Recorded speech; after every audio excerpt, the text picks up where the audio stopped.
어쩌다 사람을 만났는데 처음에는 참 인상이 좋다고 생각되었다가 시간이 지나면서 그 사람이 사실은 최악인 인물로 변해버린 경험이 누구나 한 번쯤은 있을 것입니다. 함께 있으면 기분이 나빠지고 안 좋은 일들에 말려들게 되며 언제나 손해를 보게 만드는 그런 사람도 주변에 한 명쯤은 있지요. 겉과 속이 완전 딴판이고 사람을 업신여기는 등 우리 주위를 둘러보면 한 명 정도는 있을 법한 사람들입니다. 그런 성격의 늘 최악인 사람들. 그런 사람들과 관계를 맺게 되면 스트레스가 몰려오고 정신적으로 내몰리는 국면에 다다르기 쉽습니다. 그런 사람들은 마음을 갉아먹는 벌레와 같습니다. 어떤 사람을 가까이 하면 그 사람에게 서서히 물이 든다고 하죠. 그러한 이유 때문에 이런 사람과 가까이 할수록 최악의 경우에는 자기 자신조차도 그런 비정상적인 사람으로 변할 수 있는 가능성이 숨겨져 있기 때문에 인간관계는 더욱 신경 쓰이는 일이 될 것입니다. 오늘은 법정 스님의 지혜를 통해 절대로 상대하지 말아야 할 최악의 사람들에 대해 깨달음을 얻도록 하겠습니다. 절대로 상대하지 말아야 할 최악의 사람들은 4가지 특징을 가지고 있다. 만나는 사람에 따라서 태도가 돌변하는 사람. 성격이 안 좋은 사람은 상대가 자신에게 이익이 되는지 아닌지를 항시 판단하고 사람에 따라서 극단적으로 태도를 바꾼다. 그리고 이용할 대로 이용했거나 아니면 뭔가 얻을 것이 있다고 판단했을 때에는 때로는 온화하게 때로는 횡포에 가깝게 사람을 조종한다. 예를 들면 식당에서 종업원에게 반말을 넘어 명령조로 말하거나 클레임을 걸 듯한 언동을 취하는 사람들은 눈여겨볼 필요가 있다. 성격이 나쁜 사람은 지위나 명예, 돈 등의 약한 경향을 가지고 있고 태도와 언동의 이면성이 교묘해서 때로는 자신도 속고 있다는 사실을 눈치채지 못하는 사람도 있다. 만약 주변에 이와 같은 행위가 의심이 되는 사람이 있다면 그 사람이 약한 위치에 있는 사람들 앞에서 어떤 행동을 취하는지 주의 깊게 주시해 볼 필요가 있다. 사람을 무시하고 깔보는 사람은 자신이 얼마나 대단한 사람이라고 생각하는지 물어보고 싶을 정도로 사람을 깔보고 아래로 보는 사람이다. 예를 들어 본인의 목표를 위해 필사적으로 노력하는 사람에게 야, 그딴 거 한다고 뭐가 되겠냐. 노력해봐야 소용없다니까 하고 아무렇지도 않게 말을 하는 사람이 있다. 사람을 이용만 하는 인간. 정말로 성격이 나쁜 사람은 타인의 솔직한 감정이나 선의를 교묘하게 이용해서 자신의 입맛에 맞게 끌고 간다. 예를 들어 어떤 일로 좌절에 빠진 사람들에게 다가가 이런 일이 당신에게 도움이 될 거예요 하고 친절한 척 조언을 하지만 사실은 자신의 이익을 위한 덫으로 유도를 하며 선의의 제3자로 자연스럽게 가장하곤 한다. 이런 타입이 무서운 점은 자신은 직접 아무런 손을 쓰지 않고 타인을 교묘하게 이용함으로써 그 사람이 목표로 한 임무를 중단하거나 추락시키는 기술을 지닌 데에 있다. 다른 표현으로 하자면 지능범이라고도 할 수 있다. 게다가 만일 그 악행이 주모자인 자신에게 쏠리게 되면 그 책임을 실제 행동한 사람에게 전가하는데 이때 언행이 너무나도 자연스럽고 간단하게 보인다. 어떤 때는 주모자인 이 사람이 피해자로 돌변하기도 한다. 만약 당신 주변에 언제나 지시만 하는 경우가 많고 말뿐이며 행동은 하지 않는 타입의 사람이 있다면 이런 부류에 속할 가능성이 높으니 주의를 할 필요가 있다. 자신이 하지 못하는 것이나 가지지 못한 것에 대한 심한 질투심이 있고 그것을 무시하거나 비아냥거리는 투로 부정하는 사람.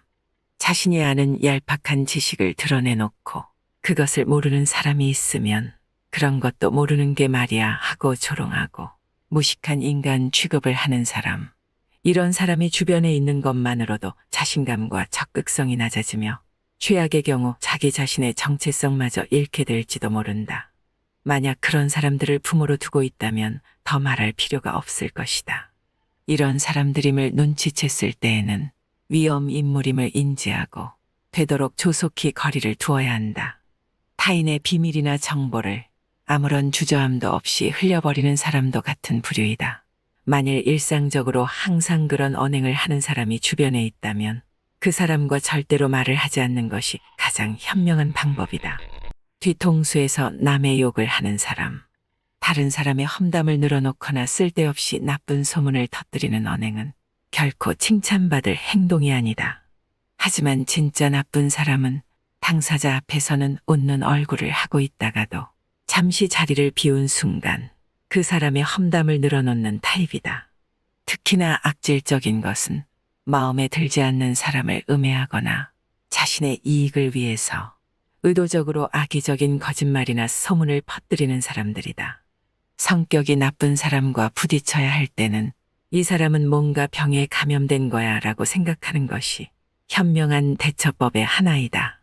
상대를 나와 대등한 입장이라고 생각하면 짜증도 나고 스트레스도 쌓이게 된다. 감정을 억제하기 위해서 저런 성격은 병이 원인이라고 생각하게 되면 조금 참을 수 있게 된다. 그것을 고치는 데는 물론 많은 시간과 노력이 필요하다. 대등한 위치에 두지 말고 부처님과 같은 따뜻한 시선으로 지켜본다는 자세로 임하는 것이 득이다. 반면교사로 삼아서 관찰하는 것도 방법이다. 영화나 막장 드라마에서나 나올 법한 성격의 사람을 간혹 실제로 마주하는 경우가 생긴다. 하지만 그것도 무언가 의미가 있는 것일지도 모른다. 그 속에서 자신이 느끼지 못했던 자신의 잘못을 발견하게 될지도 모르는 것이다. 어쩌면 악역은 이 세상에서 선한 사람들이 반면교사를 삼을 수 있도록 심어놓은 메시지일지도 모른다. 할 수 있다면 평생토록 미치광이 같은 나쁜 놈들을 안 만나는 것이 최고이겠지만 직장이나 주변에서 의외로 높은 확률로 이런 사람들과 조우하게 된다. 성격이 최악인 사람들을 대하는 또 다른 하나의 대처법은 되도록 거리를 두어야 한다는 것이다.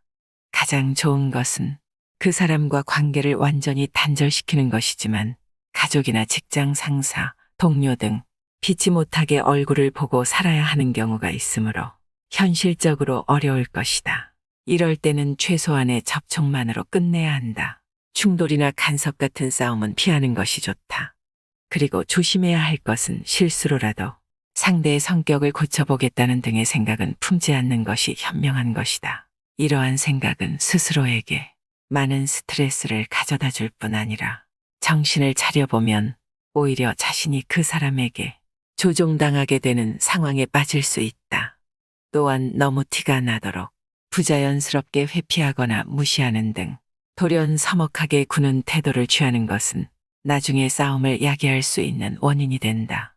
그러니 되도록 자연스럽게 건들지 않으면 똥이 묻지 않는다는 마음으로 실행해야 한다. 악성 질환에 걸렸다고 생각하고 지켜본다. 만약 그런 사람들로 인해 극심한 스트레스를 받고 있다면 그것은 어쩌면 그 자리를 떠나 새로운 것을 찾아보라는 인생의 새로운 전환기를 암시하는 것일 수도 있다. 세용지마라는 말도 있듯이 악역과의 만남도 그 의미를 잘 생각해보면 자신에게 도움이 되는 방향으로 길이 보이게 된다. 또 이런 사람들도 있다. 상대가 이야기할 때 귀 막고 듣는 사람, 귀를 막고 듣는 사람은 상대가 무슨 이야기를 해도 이미 자기 안에 답을 갖고 있다. 타협하거나 재고의 여지를 두지 않고 상대가 어떤 말을 해도 들으려고 하지 않을 뿐만 아니라 심지어 이야기를 계속 이어가는 사람을 깔보거나 업신여기기까지 한다. 대화가 이어질수록 소통의 문은 닫히고 불통되면서 심지어 분통과 우라통이 터질 수도 있다. 빨리 이야기를 그만두고 자리를 뜨는 게 상책이다. 어떤 사람은 자신이 도움이 필요할 때만 찾아오는 사람이 있다. 그 필요가 충족되면 소식을 끊고 살다가 다시 뭔가가 필요해지면 필요한 도움을 요청한다. 사람과의 관계는 끊임없이 애정과 관심을 갖고 보살펴야 하는 수동 시계와 같다. 애정과 관심이 식으면 넘을 수 없는 경계가 생긴다. 경계는 이제 다시 넘을 수 없는 한계로 자리 잡는다. 필요할 때 필요한 걸 부탁하면 필요한 걸 얻을 수 없다. 인간은 필요로 맺어지는 계약 관계가 아니기 때문이다. 필요로 맺어진 인간관계는 필요가 없어지면 인간관계도 끊긴다. 끊긴 인간관계는 필요한 게 생기면 다시 이어나가려고 하지만 이미 관계는 쉽게 넘을 수 없는 경계로 바뀌었기에 관계 회복은 생각보다 쉽지 않다. 필요 없는 사람은 없다.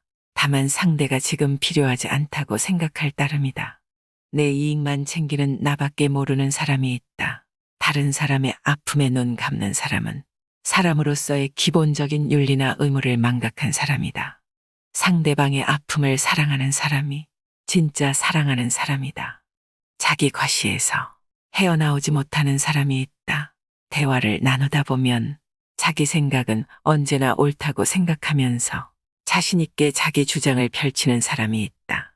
물론 자신감을 기반으로 자기 주관을 거침없이 이야기하는 사람을 무조건 부정적으로 생각하지는 않는다.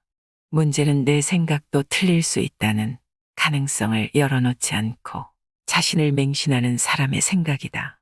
지금 내 생각은 내가 살아오면서 겪은 직간접적 체험이 역사적으로 축적되어 생긴 산물이다. 생각은 그래서 역사성을 띠고 있다. 내 생각을 만들었던 그 당시의 상황이 지금과 다를 수 있기 때문에 지금 내 생각은 지금 여기에 안 맞을 수도 있다. 더욱 심각한 문제는 자신이 갖고 있는 경험과 지식을 지나치게 높이 평가하면서 자신과 다른 상대방의 관점을 인정하지 않으려는 것은 고집이나 아나무인의 자세다. 사람은 저마다의 생각을 가지고 각자 다른 환경에서 다르게 살아간다. 누군가의 이야기가 틀렸다고 생각하기 이전에 내 생각과 어떤 점에서 다른지를 먼저 생각해 볼 필요가 있다. 모든 생각은 일리가 있는 의견이다. 상대로부터 귀하게 대접받으려면 귀를 기울여야 한다. 경청할수록 경건해지고 상대방을 존경하게 된다. 내가 귀를 기울인 만큼 나는 기울어지지 않는다. 오히려 상대를 똑바로 세워 자존감을 갖게 만들어줄 수 있다. 자세를 낮추고 귀를 기울일 때 소통은 화통해진다. 진정한 대화는 나를 낮추고 상대를 높여주는 겸손에서 비롯된다. 나를 낮추고 상대를 높여주면 덤으로 나도 높아진다. 다른 사람의 입장을 고려하지 않고 자신만의 이익과 욕심만을 추구하는 사람은 다른 사람의 감정이나 입장을 생각하지 않지요. 때로는 이런 무심함이 다른 사람을 상처 주게 됩니다. 만나면 자신이 좋아하는 음식만 시키거나 다른 사람들의 의견을 묻지 않는 것은 본인도 모르는 새에 자기 중심적인 사고가 몸에 배인 것이겠지요. 이럴 땐 거리두기가 필요합니다. 소중한 내 자신을 지키기 위해서죠.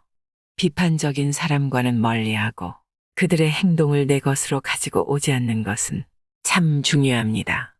나의 능력을 낮게 평가하지 말고 긍정적인 마음가짐으로 살아가야 합니다.